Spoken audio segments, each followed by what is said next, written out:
Bonjour tout le monde et bienvenue au studio de Poche. Aujourd'hui, je vous présente une technique photographique qui va vous faire décoller du sol. Littéralement.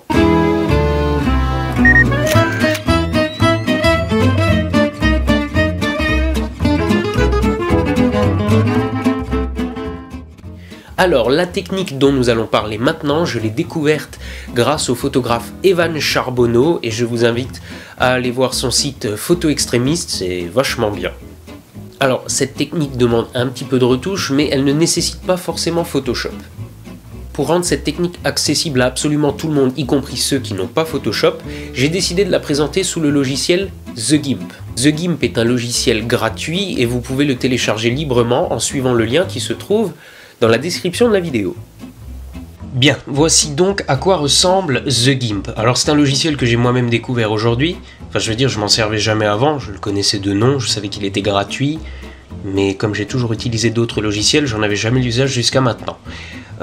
Il a l'air assez simple d'utilisation. Je veux dire, au premier essai, j'ai réussi à faire ma manip. Donc vous y arriverez aussi. Alors pour cette technique, vous avez besoin de 2 photos. Elles doivent avoir des exifs identiques, un développement identique et un cadrage identique. Vous allez voir pourquoi. J'ai 2 photos, une avec le décor vide et l'autre avec le décor vide et juste moi en plus sur un support. Maintenant, ce que je vais faire, je vais copier cette photo et je fais édition, coller comme, nouveau calque dans l'autre. Donc celle-ci, je peux m'en débarrasser pour le moment. Et je vais agrandir celle-ci. Voilà. Donc à présent, ce que j'ai ici, c'est la première photo par-dessus et la deuxième par-dessous. Elle est toujours là. Elle n'est pas partie, elle n'est pas effacée. Donc maintenant, il ne me reste plus qu'à prendre l'outil gomme. Alors, d'abord je vais zoomer. Zut, c'est pas ce que je voulais faire. Encore, vas-y, zoom encore un peu, voilà.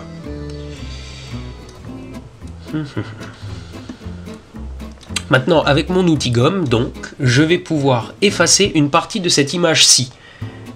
Et comme l'autre est encore en dessous, c'est celle qui va apparaître. Et regardez ce qui va se passer, j'efface donc... Alors, je vais le faire de manière assez grossière pour les besoins de la vidéo, mais évidemment, vous pouvez faire ce travail de manière la plus fine possible, histoire que l'effet soit vraiment crédible. Voilà. Je me contente donc d'effacer les parties de la photo que je ne veux pas voir apparaître, donc le support sur lequel je me trouve. Et automatiquement, c'est la photo qui se trouve en dessous qui apparaît. Voilà. Je vais continuer à effacer ce caron.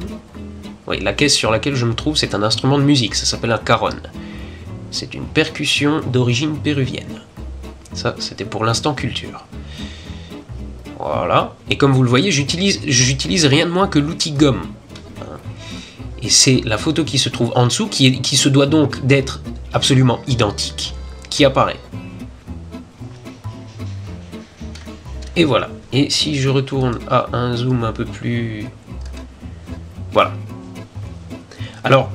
Si vous regardez bien, alors je ne sais pas si ça va apparaître sur YouTube avec la compression de l'image, mais la couleur est légèrement différente, enfin la luminosité est légèrement différente entre l'endroit où il y avait le caron et l'endroit où il n'y avait pas le caron.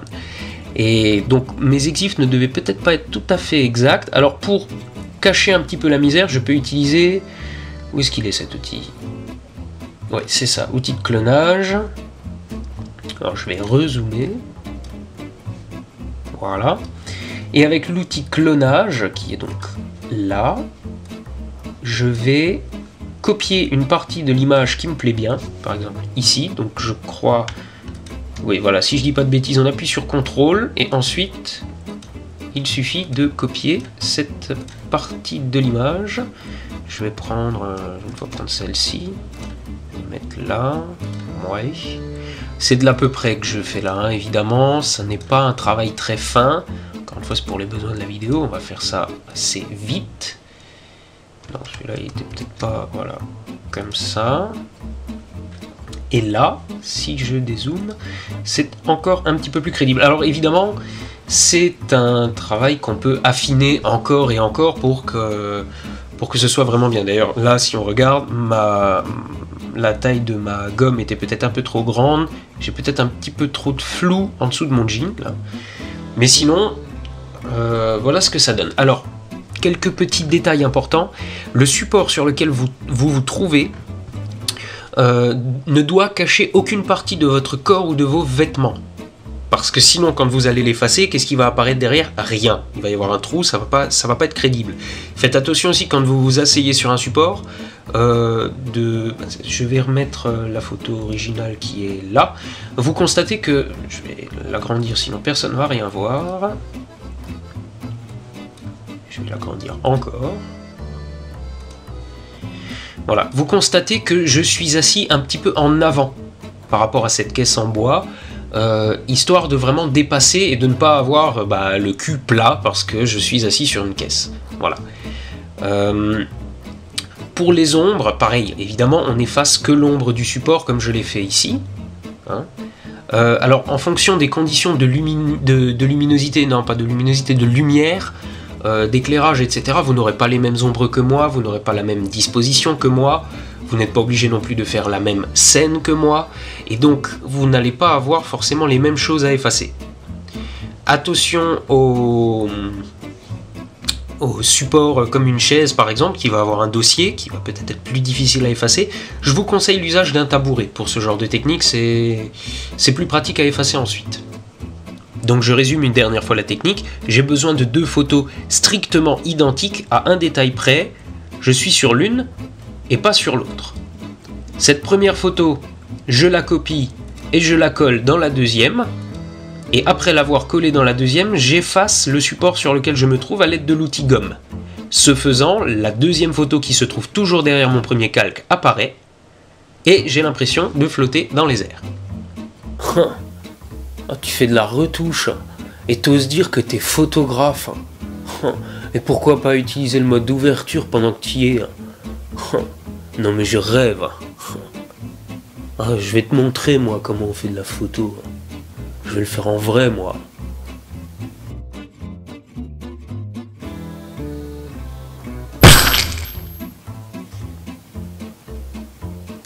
Ça va? Voilà, c'est tout pour aujourd'hui. Si vous avez aimé cette vidéo, surtout, n'hésitez pas à la partager. N'hésitez pas non plus à me rejoindre sur ma page Facebook ou sur Twitter. C'est tout nouveau, vous pouvez retrouver tous mes cours sur le studiodepoche.fr, y compris ceux que vous n'avez peut-être pas vus jusqu'à maintenant. N'oubliez pas non plus de vous abonner, et en attendant, moi je vous dis à la prochaine.